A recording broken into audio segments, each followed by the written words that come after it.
No. No, this can't be happening.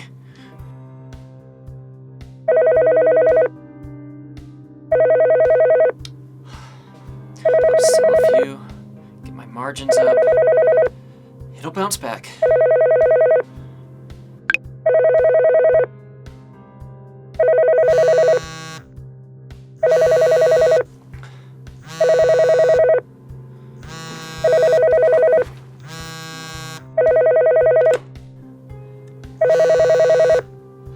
Just a little more time.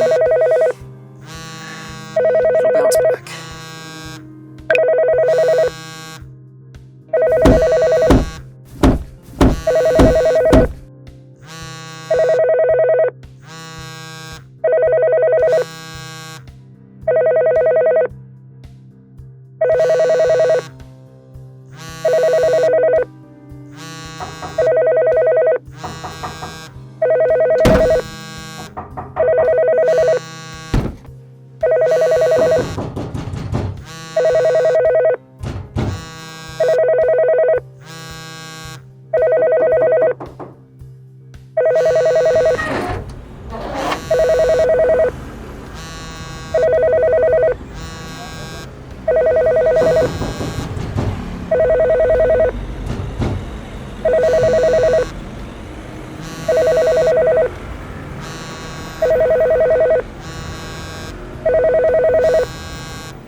Welcome back to Light-Minded Arts. I'm Brett Lindstrom, and you're probably wondering what my skit about a stock trader losing all hope has anything to do with us being writers. So you've just finished your first novel, and you're getting ready to publish it, or you have published it, and you're wondering, what next? You haven't made your money back on it yet, because let's face it, if you've done, especially the way I do it, you've spent money, a couple $1,000s on editors, maybe $2,000 to $4,000 on editors. If you've had an audiobook made, you've probably hired a professional voiceover artist who is also going to charge you a couple $1,000s to get their end of it done. Don't forget all the time that you put into writing this book. I mean, there are countless hours that you've sweated away on writing and editing this book. Your first instinct might be to spend some real hard, serious time doing some marketing. I want to talk to you today about why that might not be the best thing for you to be doing right now. Now, don't get me wrong, this is a business, and we still need to focus on the business, and we still need to have marketing. However, that is not your primary focus right now, or at least it shouldn't be. Becoming a professional writer is not like a game of cornhole, where you throw the beanbag in, you get a hole in one, and then all of a sudden you win the game. Becoming a professional independent writer is more like a game of chess. There will be some people who hit the lottery their first try and everything's amazing. However, that's not the majority of us. So rather than spending all the rest of your days working on the business of it, working on the marketing of it, trying to get your money back and hopefully turn a profit eventually, here's what you really need to be doing as a writer. You need to, wait for it, write. That's right. You need to be writing your next novel. Now, why would you be doing this when your first book hasn't even made anything yet or hasn't made its money back at all? The reason you would be doing this is 3 reasons. First, you're not that good yet. Now, I say that with a little bit of a caveat. So we are all on different levels of our writing skills and our storytelling skills. Your first book may be 10 times, 100 times better than my first book. And it might be completely different for Joe Schmo down the road. However, you are not your best yet. And the only way that you can become your best is to keep writing and to keep practicing your craft. After all, you're not a marketer. That's not your dream goal right now, right? Your dream goal is to become a writer. So do what a writer does and write. The second reason that I think you should not be focused on your marketing rather than your writing is because your writing brain is kind of like a muscle. You need to exercise it. It needs to get used or else it might atrophy. And what do we call that when it atrophies? A lot of people call it writer's block. It makes it a lot harder to get back into writing your next book. Keep dreaming, keep making new stories. The more you tell, the more you're going to be able to tell. The less you tell, the more limited your stories are going to become. So there's two reasons. Now, the third is arguably the most important from a business stand, and that is even if your book is really good and a lot of people buy it and love it, what's going to happen once they've finished the book? So I have done this before. I've read books that were amazing by first-time writers, and I thought, wow, I want to read their next book.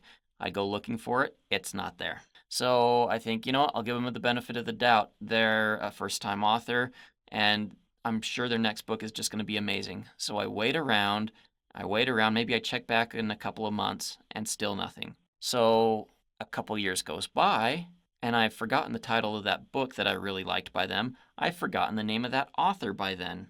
Most of the authors we remember have multiple books out there that we've read and enjoyed.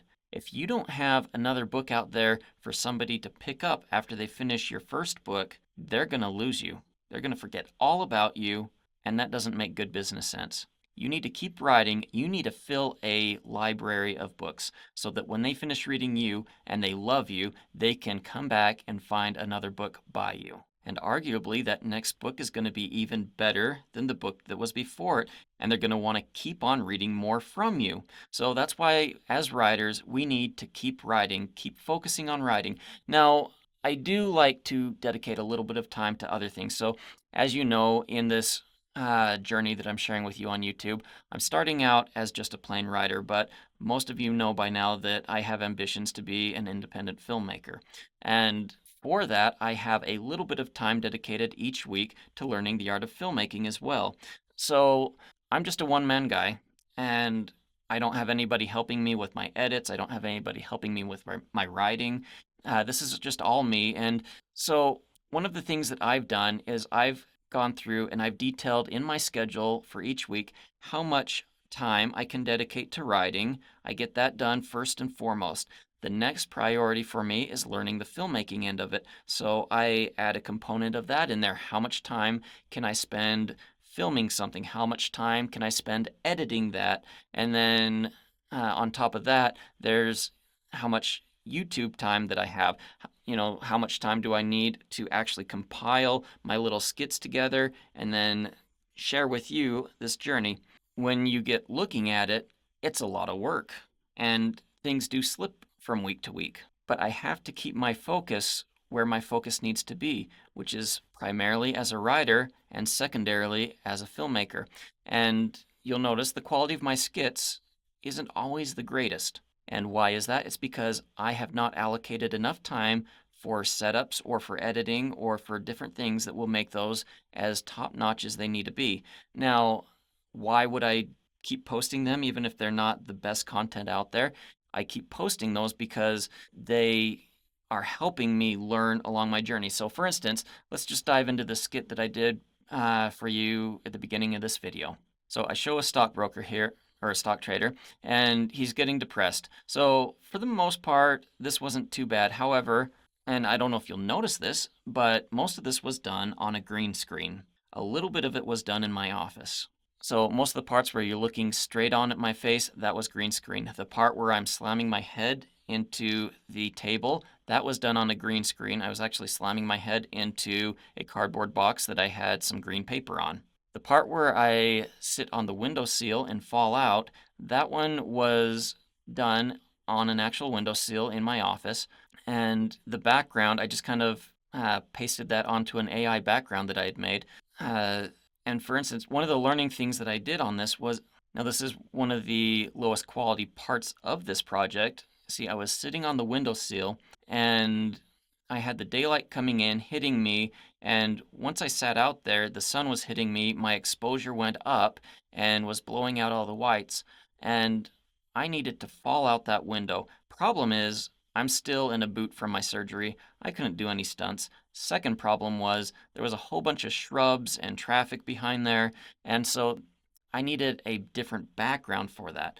The idea was to rotoscope me out. If you don't know what rotoscoping is, it's where you take your images or your video into a film editing program like After Effects, and you have the computer try to cut out your person or your video of just you so that you can separate it from the background.